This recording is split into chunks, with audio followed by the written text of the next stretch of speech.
Buddy, starting to wind down a little bit. A little bit. I got 3 left in us, I'm guessing, You think for so? the day. Okay. Maybe 4.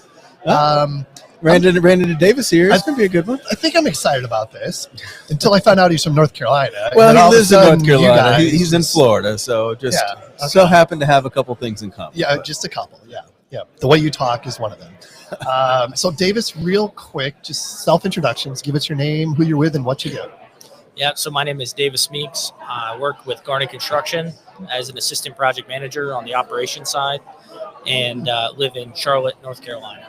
So what does that mean, an assistant project manager on the operations side? What does that entail? I feel like a lot of people at these conferences are more on the VDC. They're on the technology side. So I'm from operations. So we're, I think, just in a different world, different mindset. Okay. Gotcha. So that's kind of what I mean by that. Yeah. So what's your tie-in with being here at this event? So I've had the opportunity to use Drone Deploy for the last 4 or 5 years, and I learned a lot of that in my last company.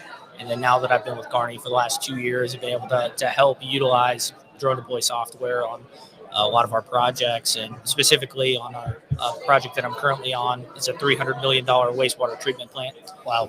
In Charlotte, North Carolina. Wow, that's a big project. Take a quick step back and talk a little bit about Garney. What you guys do, reach across the country, that kind of thing. Yeah, so Garney Construction, we've got offices all over the U.S. I focus a lot in the Southeast. The Carolinas is more the regional area that I'm familiar with on the projects that we have active currently.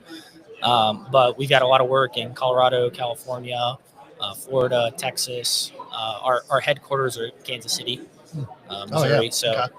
Yeah, we've got work all over. We mainly do water distribution, water treatment plants, wastewater treatment plants, pump stations, and we're a self-perform contractor.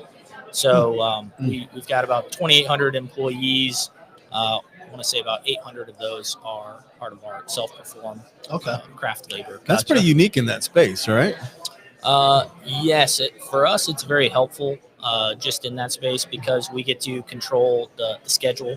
We get to control the critical path of the work that we do, with the majority of our work being concrete, yard pipe, mechanical piping. It's very, very helpful for us to have that control over the CPM, and really that's where a lot of our risk is in our projects. So where does Drone Deploy fit into your workflow? So on our current project, we have a 50-acre site.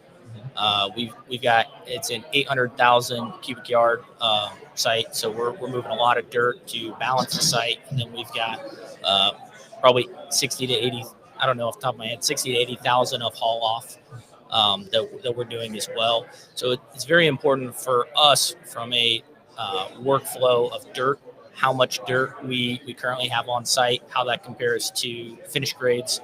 And we do not self-perform the earthwork. We've got a site work sub that's performing all of that work. So any changes in scope, we want to make sure that we've got accurate data on the dirt that's being moved there. We also use the drones for just known elevations, planning out all of for our yard pipe crews. We've got 3 yard pipe crews working all consecutively right now, and they'll use the drone data to understand where they need to either balance the site or where we need to hold off on bringing fill in, because we've got different areas where we're installing pipelines. We've got to bring in 10 foot of fill. Let us get the pipeline in first, where we only dig 5 feet, then put the 10 foot of fill. We don't have to dig 15 foot down. Yeah. So we'll utilize the drone data for a lot of that work, and just overall just progress capturing. Yeah. So utilizing the drone technology, is that taking away what traditional survey would normally be doing?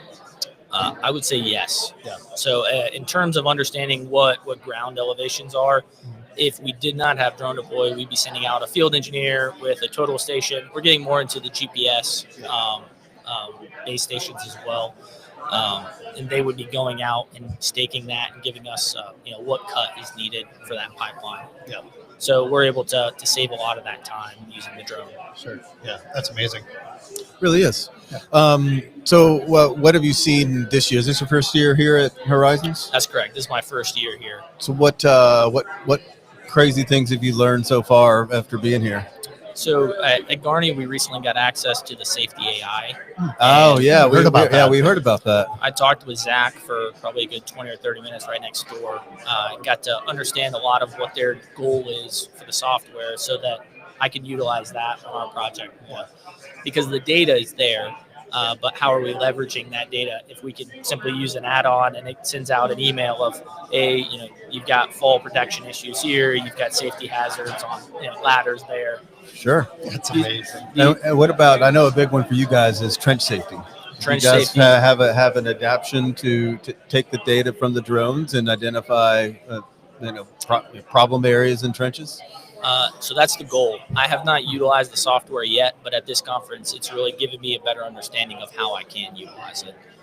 But the goal is to identify all of the trends, and then that's what I was talking with Zach from Drone Deploy about, is we want to, as we identify these trends, use that to proactively go and train our crews on what hazards we're seeing that are coming up over and over again.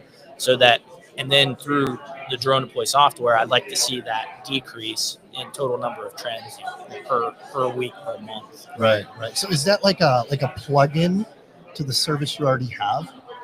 Yes, that's the way that works. Okay, got it. And you were talking earlier about, if you're looking just at the drawings, you think that's a 10-foot cut trench, but if you're actually looking at drone data and you're looking in real time, that it might be a 15-foot trench. So you may have already ordered a 10-foot trench box, and instead you're using actual real time and then getting the right tools out there. That's exactly right. So for us, a good example, we have a preload that we needed to do on our project site. They were saying it was about 12,000 cubic yards of dirt. And the first thing I did was I got the PDF from the design engineer, overlaid that onto our active construction site, and they had the elevation going down 10 feet further than what that grade is at. Before we came on site, another contractor who was completing a different scope had went and built that area up. So if we had just priced that based off of what existing data we had, 2-year-old survey data, then the price would have been exorbitantly higher than what it needed to be. So we were able to immediately recognize that, say we don't need as much dirt. We were able to plan that out with our site work sub, make sure there was priced properly. And then we actually ended up self-performing that. So we got our own equipment and had the craft labor available with our operators, and we're able to perform that scope. So using the drone data, we were able to identify that instead of 510, it was 520 on the existing grade at that location. So interesting. Well, that's like that example where it just immediately pays for itself, right? Absolutely. Yeah. What about the ground capture component? Are you guys utilizing that as well? So that's what I was talking about with Sean. We're not using the ground capture as much right now because we're not inside buildings. We're still putting tanks together. We're still doing a lot of pipelines. So we've been able to see everything from aerial footage of the drone. But once we start getting into the pump stations, our admin maintenance building, we'll absolutely be using the drone deploy ground more to get inside the buildings that are covered. Yeah. So it's kind of like a one-stop shop at that point. Absolutely. Like we had Mike Wynn, right, on earlier, the CEO of Drone Deploy, and he was talking about, he used the term unified reality capture, right? Yeah. I love that. Bringing all those different data sets together. So one thing that I appreciate on the operation side is that we do have the opportunity to go to one website, and even recently TrueLook, we've been able to integrate that into Drone Deploy. So one of my goals, especially just with so many people on our project, is to give them one website that they can go to see all of the data.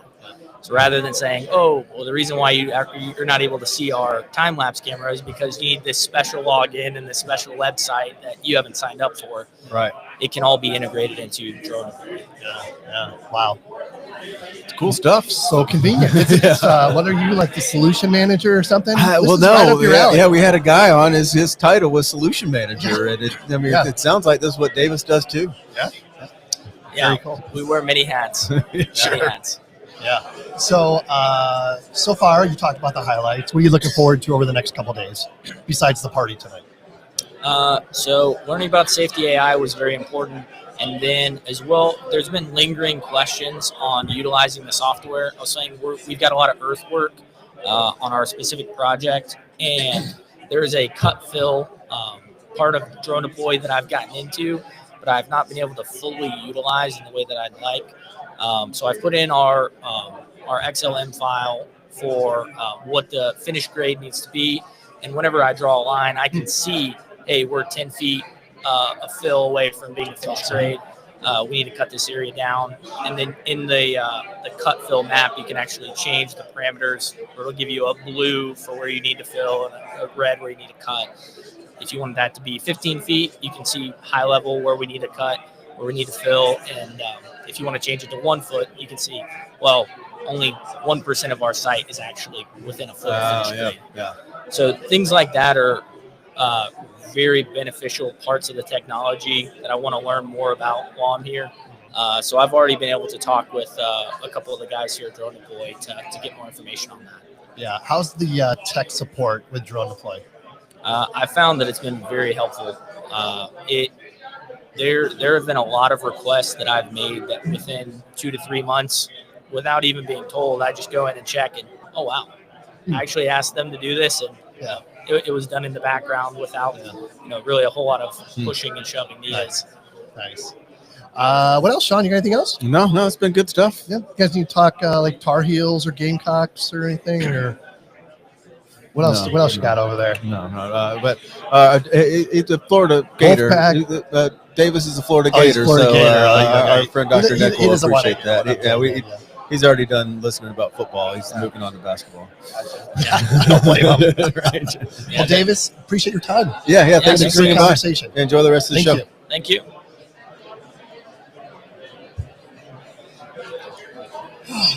Just like that.